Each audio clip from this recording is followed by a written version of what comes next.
I don't know about y'all, but these playoffs been different, man.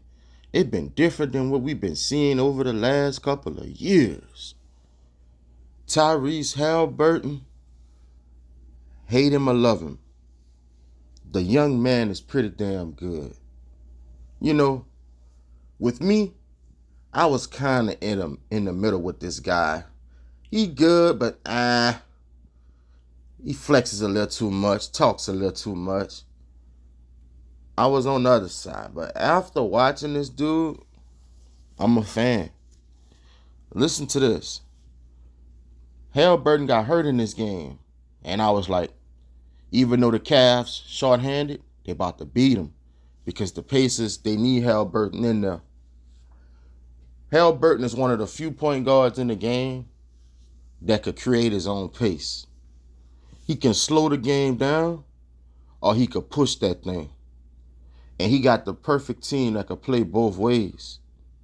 Like, it's been a while since I seen a point guard like him. You know, point guards like Steve Nash, Jason Kidd. Them boys right there. He ain't on their level yet with it, but he right there. You feel me? Like, dude legit, man. He could go get his own shot, but most of the time he looking to dish that thing. You know what I'm saying? He nice with it. He only had 4 assists in this game. 19 big points in the game winner, 9 rebounds. That's what I like to see right there. When your point guard willing to go rebound, that let me know all I need to know about him. He about his business, you know? Halliburton came back in the game, and they started playing pace of basketball again. They was able to get the 120, 119 win behind the heroics of Tyrese Halliburton. Dude is legit. They the best balanced team in the NBA, man. Don't you know that Halliburton was tied for third for leading scorer in this game? And they was able to pull it off. That's what you call a nice game. Miles Turner had 23 points. When he scored, give him production, stretch the floor, it's hard to beat the Pacers. Pascal Siakam, he had an okay game, 12 points, 4 assists, 6 rebounds. He do everything out there for you. But you see this boy here, you don't get enough credit. I'm a big fan of him, Andrew Nembhard. He ain't really beat you scoring, but he did everything else. 13 points, 13 assists to go with 7 rebounds, man. Nobody gonna talk about that. But that was huge in this game. Because Halliburton only had 4 assists. He picked it up. That's what you're supposed to do. When one of your players out, another player's supposed to pick up that slack in that category, man. That's how it's supposed to be done. You feel me? Neesmith. I'm a fan of him too. I watched him in college. The Celtics had him and got rid of him. Neesmith had 23 points, man.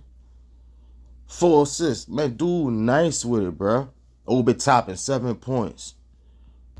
And you know who really had a good game? Folks ain't really saying nothing about? Ben Mathurin. He was out there yapping, going at it with the Cavs. Man, that boy went hard out there. 19 big points. Man, the Pacers went on a 10-2 run to start the fourth. And that's what gave them that confidence and belief that they could beat the Cavs, you know?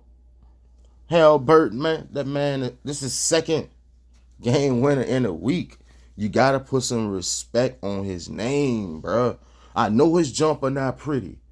I know his game not really pretty like that. But it's effective. It's working and they winning. And that's what it's about, man.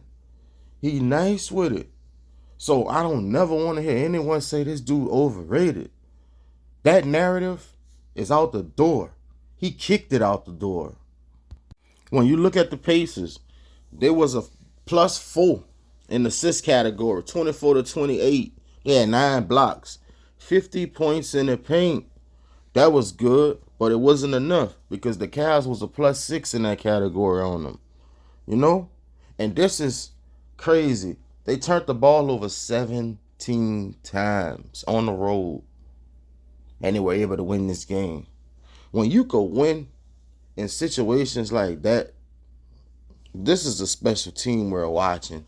You have to give Rick Carlisle his credit too, because he's out coaching Kenny Atkinson right now. He's out coaching them. You could just see it. The Pacers shot 39% from three. That's pretty good on the road against a good defensive team, the number one team in the Eastern Conference. And they shot 52% from the field. They were balling, man. When you know that the Pacers they shot 50% 4 times out of the last 7 games, every time they won the game, they efficient, man. They nice with it. Just imagine when they don't turn the ball over. That field goal percentage goes up. So when they really balling, when they only got like 10 or less turnovers, man, that field goal percentage is at least 55%. From the field, you gonna win like that. Because you know you hang your hat on defense. And you know you got a star in Tyrese Haliburton that gonna make the right play or could get his own shot. That's one thing that's not talked about enough in the NBA. Being able to create your own shot. He top 5 in the league with it right now. I know it's ugly. You know, people don't shoot like that, but it works for him. And not only that, dude nice. He got the coldest step back in the game right now. Check this out. When he grabbed that rebound and pulled it back out, I looked towards my girl and was like, man, that boy about to sting that boy. You know why? Because he practiced on them shots. He fearless. But not just that. The Cavs gave this game to the Pacers because look at this. Cavs are one of the best defensive teams in the league. You got Isaac Okoro on the bench, one of the better defenders in the league. And you got Donovan Mitchell, who just had dropped 48 points. You the star of the team. You being paid the most money. He was supposed to hop on Haliburton. You feel me? When you look at this picture, look at Donovan Mitchell. Man, you knew it was going in. He knew it was going in, man. Because he knew he should have been guarding him. That's what I don't like about today's NBA. You feel me? Ain't no way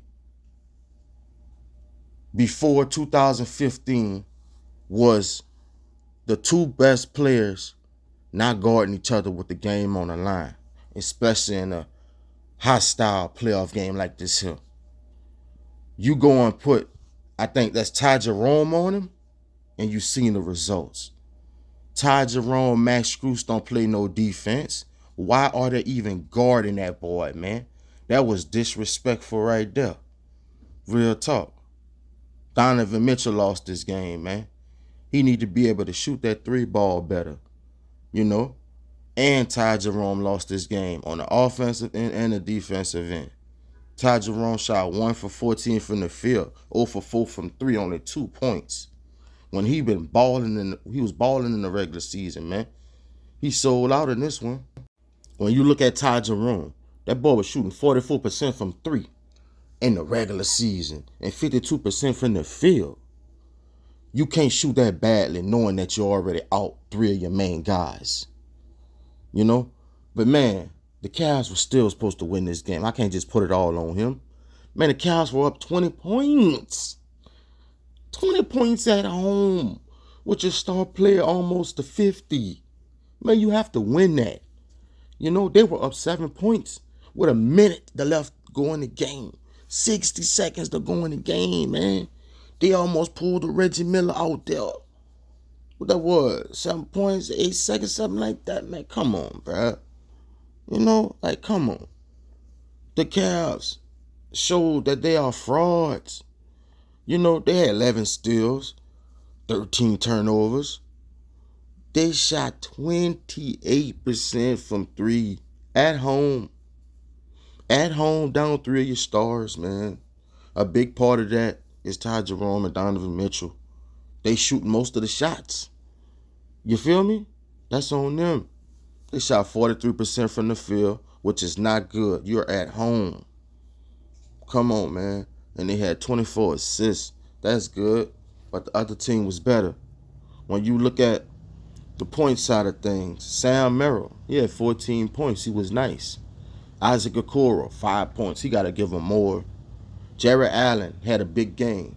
If the Cavs want to win in this series, he have to play huge. He did. 22-12. Dean Wade had 10-3. You know, and Miles Turner had 23-8. Miles Turner been steady, man, the whole playoffs. But the Cavs, they choked this away. And you just can't do that. And now the Pacers have all the confidence, all the momentum.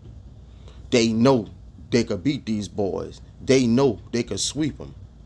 Going back to Indiana, it's hard to beat them boys there. You feel me? They were one of the hottest teams coming into the playoffs. It's hard to beat them in their house. You know, that arena going to be rocking. I don't think Donovan Mitchell could give you another game like this. And you don't know who going to play for the Cavs. Man, the Cavs could go down 3-1 quick. 3-0, man. Real talk. And you know once that happens, it's over. So we're going to see how that go down, that play out. This Sports Savvy TV. Y'all let me know what y'all thought of this game. I'll see y'all on the next one.